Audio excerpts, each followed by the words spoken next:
Hai, assalamualaikum warahmatullahi wabarakatuh. Ketemu lagi ya tentang masa demokrasi reformasi. Kita bahas tentang masa demokrasi demokrasi reformasi di Indonesia. Nah, di sini juga masih tentang masalah politik, masalah ekonomi, masih hak berpendapat ya, masih toleransi dan segala macamnya. Oke, kita lanjutkan untuk materi selanjutnya. Nah, ini dia. Nah, ini dia. Tadi kita bahas masa Habibie itu pengganti dari Soeharto ya. Habibie masuk. Nah, kita lihat bahwa kita flashback sedikit ya, bahwa di masa Habibie itu banyak keberhasilan yang terjadi ya, yang kita rasakan. Nah, di sini naik lagi ke Haji Abdurrahman Wahid. Kita tahu beliau pengganti Habibie adalah presiden di Indonesia, pengganti Habibie. Nah, hal-hal yang menonjol pada masa beliau ini adalah kita perhatikan yang bisa kita lihat ya secara nyata gitu ya. Di sini terjadi adalah pencabutan instruksi presiden. Nah, di masa beliau Abdurrahman Wahid ini, mungkin kalau kita rajin membaca, kita rajin literasi, di sini beliau terkenal dengan presiden yang gimana ya, kok gitu aja repot. Seperti itu ya. Beliau paling suka itu kadang merubah. Nah, di sini salah satu udah bisa kita lihat bahwa pencabutan instruksi presiden. Bayangkan instruksi presiden itu dicabutnya nomor 14 tahun 1967 itu, yaitu yang berisikan larangan kepada etnis Tiongkok untuk merayakan agama dan adat istiadat di depan umum, dan hanya boleh lakukan di depan keluarga saja. Ini ya. Terus sebagian besar program beliau hanyalah melanjutkan kebijakan-kebijakan dari Habibie.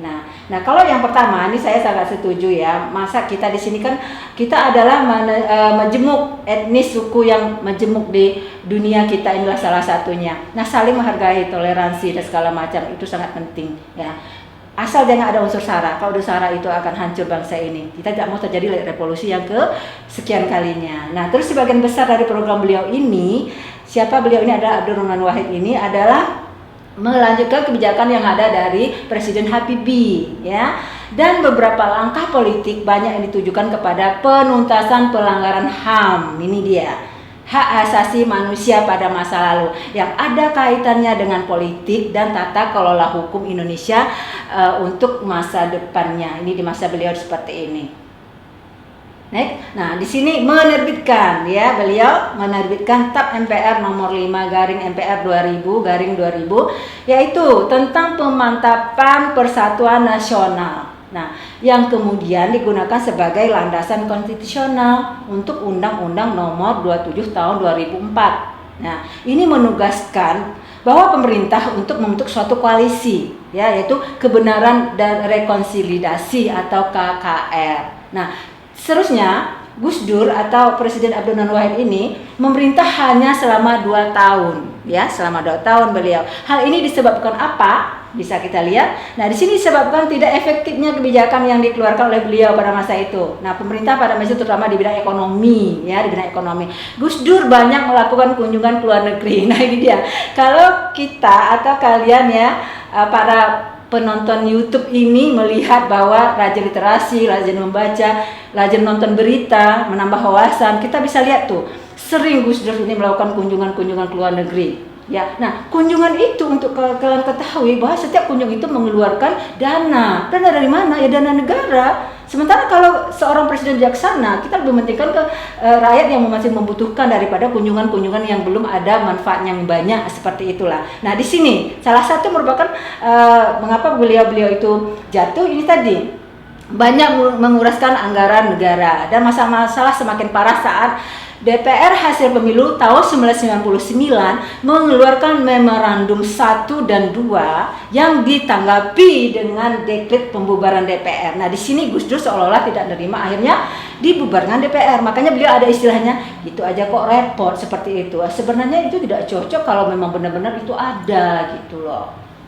Nah, ini dia, next, di masa beliau juga terjadinya skandal media, skandal Brunei Gate. Siapa yang pernah tahu? Kalau pernah membaca, dengar berita segala macam, boleh nonton yang lain ya, tapi berita number 1, nambah wawasan kita.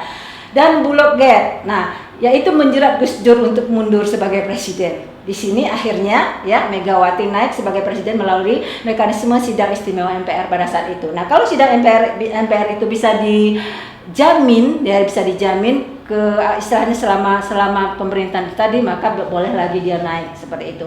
Nah, di masa Megawati menerbitkan 2 undang-undang penting, yaitu yang mengatur fungsi serta kewenangan TNI dan Polri yang terpisah. Kalau tadi ingat di masa Orba, Soeharto itu jadi 2 fungsi ya tidak terpisah. Nah, ini dia terpisah, yaitu Undang-Undang Nomor 2 Tahun 2002 tentang Kepolisian Nasional. Terus Undang-Undang Nomor 34 Tahun 2004 tentang Tentara Nasional atau TNI. Nah, ya, dan masih banyak lagi terjadi kerusuhan daerah dan terjadi kekerasan di kota-kota besar nih pada masa Megawati.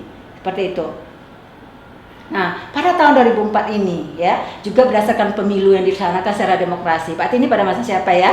Nah, bisa dilihat, maka terpilihlah Susilo Bambang Yudhoyono yang keren dengan istilah SBY ya sebagai presidennya, dan Yusuf Kala atau JK sebagai wakilnya pada saat itu, sebagai wakil menggantikan Megawati pada saat itu. Nah, tentu jadi pertanyaan bagi kita, mengapa ya ini ganti? Itu tadi, setiap misalnya pemerintah kekuasaan presiden tadi, kalau beliau tidak bisa mempertanggungjawabkan pada sidang istimewa, kenapa? Karena yang tinggi menilaikan presiden adalah MPR dan DPR, itu beliau wajib diturunkan. Nah, terus masa SBY dan masa JK, mereka berdua atau beliau berdua membuat visi pada masa kampanye, yaitu dalam pemerintahan mereka untuk memajukan Indonesia tersebut. Nah, ini dia visi pada masa pemerintahan JK dan SBY atau SBY dan JK ya. Ada 3 macam di sini kita perhatikan ya. Terwujudnya masyarakat, bangsa, dan negara aman, bersatu, rukun, dan damai. Nah, kalau saya rasa semua presiden yang menjabat pasti mau mengharapkan bangsa seperti itu. Pasti itu, pasti. Tapi bukan tidak mungkin juga bahwa presiden pemerintahan yang pertama, kedua, ketiga, yang sebelum, yang sekarang misalnya gitu, itu akan tetap melanjutkan, baik positif maupun negatifnya pasti ada peninggalan terhadap presiden yang menggantikan tersebut. Nah, itulah tantangan pemerintahan menjalankan suatu sistem pemerintahan di negara tersebut. Nah, terus yang kedua, terwujudnya masyarakat, bangsa, dan negara yang menjunjung tinggi hukum, kesetaraan, dan hak asasi manusia. Nah, di sini maksudnya, kalau tadi misalnya ada pelanggaran hukum, misalnya orang kaya dibayar cukup oleh kepada hakim, kepada pengacara, jaksa, oke, orang miskin ditindas, itu tidak ada sama sekali. Inilah harus ditegakkan oleh SBY sama JK pada saat ini. Terus kesetaraan, di sini tidak ada yang namanya orang kaya, orang miskin. Sesuai dalam undang-undang kita ada hak ini ya, hak untuk berpendidikan itu ada, hak mengeluarkan pendapat itu ada, hak dipilih dan memilih itu ada. Itu harus diungkapkan kepada, sementara masyarakat banyak kadang ada yang belum tahu ya, karena tidak semua masyarakat punya pendidikan. Nah, terus hak asasi manusia ini yang paling penting. Hak asasi manusia adalah hak untuk kita sendiri pribadi. Tidak ada satupun orang yang bisa mengatur hak tersebut ya, karena itu hak pribadi kita sendiri. Nah, termasuk hak memilih dan hak dipilih. Nah, terwujudnya perekonomian yang mampu menyediakan kesempatan kerja dan penghidupan layak serta memberikan fondasi yang kokoh bagi pembangunan berkelanjutan. Inilah tujuan visi dari mereka. Dan saya rasa presiden kemarin juga mungkin seperti itu juga, cuman belum terwujudkan. Ini salah satu misinya. Terus visi tersebut didukung oleh 3 misi pokok, yaitu mewujudkan Indonesia yang aman dan damai. Oke, semua ingin seperti itu ya. Terus mewujudkan Indonesia yang adil dan demokratis, mewujudkan Indonesia yang sejahtera. Nah, dalam masalah hukum, pada masa program pemerintah SBY dan JK ini adalah memperhatikan, yaitu memperkuatkan upaya pemberantasan korupsi, kolusi, nepotisme, dan kronisme itu tadi. Nah, ingat kronisme, geng-geng mereka. Kadang dalam geng pemerintah ada keluarga-keluarga mereka, jadi mereka aja. Nah, itu di masa SBY ini diberantas, tidaknya dikurangi seperti itu, supaya adanya keadilan terhadap hak rakyat yang lain seperti itu. Nah, terus berkurangnya secara nyata praktek korupsi pada birokrasi. Maksudnya di sini, pada birokrasi sistem pemerintahan itu ada kadang memperkayakan pribadi, memperkayakan golongan, memperkayakan partai. Nah, pada masa ini berkurang secara nyata. Nah, terus terciptanya sistem pemerintahan dan birokrasi yang bersih, ya, akuntabel, transparan, efisien, dan berwibawa. Nah, semua presiden juga berharapan seperti itu. Cuman itu tadi, tidak gampang kita memimpin suatu negara itu menjalankan dengan istilahnya kun payakun, itu nggak bisa pasti step by step. Dan masa beliau ini kita udah merasakan kelihatan sangat sekali. Nah, sini bisa kita lihat bahwa SBY bisa terpilih 2 kali sebagai presiden. Nah, ini dia. pada tahun 2009. Nah, ini dia baru saya katakan tadi ya. 2009 SBY terpilih lagi ya. Cuman wakilnya bukan JK, bukan Yusuf Kala lagi, tetapi presiden sebagai wakilnya adalah Budiono. Nah, kita tahu bahwa Budiono ini kemarin dia adalah direktur bank salah satu bank di Indonesia ya.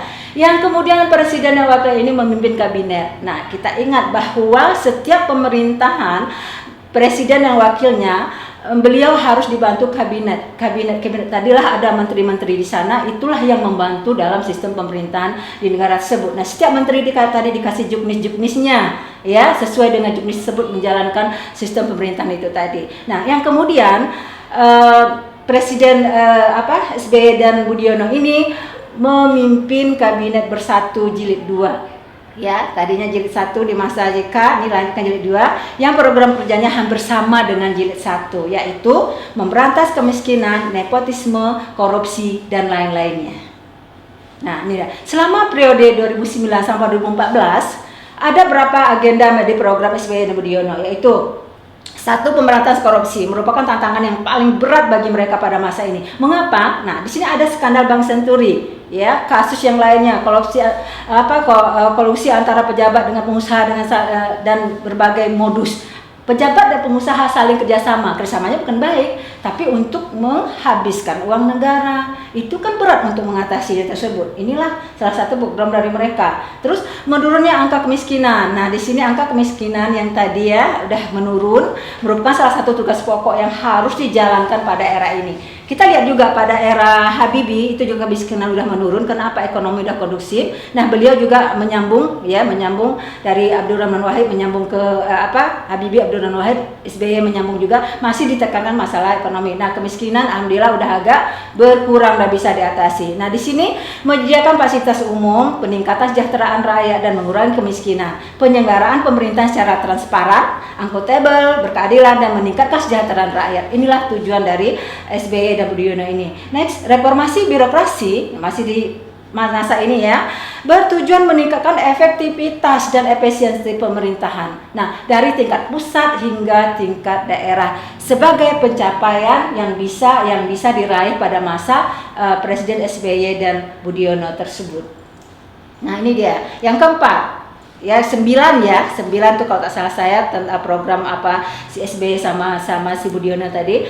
Nah, peningkatan pelayanan publik merupakan salah satu tindakan lanjut dari reformasi birokrasi ini tadi, ya. Harus menjadi fokus utama dari keberadaan suatu pemerintahan. Nah, di sini harus publik, rakyat diutamakan, masyarakat ya. Nah, terus 5. Pelayanan hukum yang adil setara merupakan salah satu agenda besar bagi mereka yang harus diprioritaskan pada masa ini. Terus yang ke-6, meningkatkan partisipasi ya efektif dalam sosial, politik dan ekonomi. So pasti seandainya politik tidak jalan maka hancurlah negara lagi ya. Ekonomi tidak jalan maka muncullah kemiskinan lagi ya di daerah-daerah tersebut. Nah, terus peningkatan kualitas demokrasi dan lembaga-lembaga politik. Nah, ini harus bahwa demokrasi yang tadi ada kolusi, ada nepotisme, ada KKN itu harus dihilangkan. Bahasa SBY seperti itu program mereka. Terus peningkatan efektivitas ekonomi daerah, meningkatkan kapasitas pemerintah daerah dalam menyelenggarakan otonomi daerah. Nah, di sini saya katakan tadi bahwa setiap daerah ya tidak semuanya mendapat daerah otonomi, maka bersyukur dan beruntunglah kita mendapat kalau satu daerah itu mendapat daerah otonominya. Mengapa? Pemerintah pusat memperhatikan sistem pemerintahan otonomi itu harus punya sumber daya daerahnya. Sumber daya daerah itu bisa nggak memenuhi APBD tersebut? Kalau nggak bisa, tidak bisa berdiri sendiri seperti itu ya, itu salah satunya. Terus 9 nih dia. Pemberdayaan perempuan. Nah, dia pemberdayaan perempuan yaitu adanya peningkatan perwakilan perempuan di lembaga-lembaga perwakilan peningkatan pendidikan. Nah, di sini maksudnya perempuan harus ada wakil, harus ada kesetaraan dengan laki-laki dalam sistem pemerintahan. Di rumah sebagai ibu rumah tangga, sebagai istri, dan di pemerintahan sama-sama memimpin seperti itu. Nah, di sini dia. Tadi ada 9 poin masa SBY dan Budiono. Pendidikan perempuan, saya sangat tarik tentang perempuan. Ya, pengalaman saya pernah dulu ikut LSM juga ada di bidang perempuan ya, di situ alhamdulillah mengangkat derajat perempuan. Nah, ini dia kita perhatikan bahwa Pemerintah SBY dan Budiono berakhir pada pemilu 2014, kemudian diganti oleh Joko Widodo dan wakilnya JK pada masa itu, yang dilantik pada 20 Oktober 2014 di gedung DPR garing MPR. Nah, di sini berarti Joko Widodo ini udah 2 periode beliau, udah 2 periode diangkat, dan sekarang wakilnya siapa? Siapa wakil sekarang? Adalah Ma'ruf Amin. Kita lihat perkembangan seperti apa. Nah, kita sama berdoa sebagai rakyat Indonesia, kita mendoakan tidak ada pro dan kontra yang menimbulkan konflik politik dan menghancurkan Indonesia lagi. Semoga bermanfaat dan menambah wawasan buat kita. Assalamualaikum warahmatullahi wabarakatuh. Bye bye. Sampai jumpa.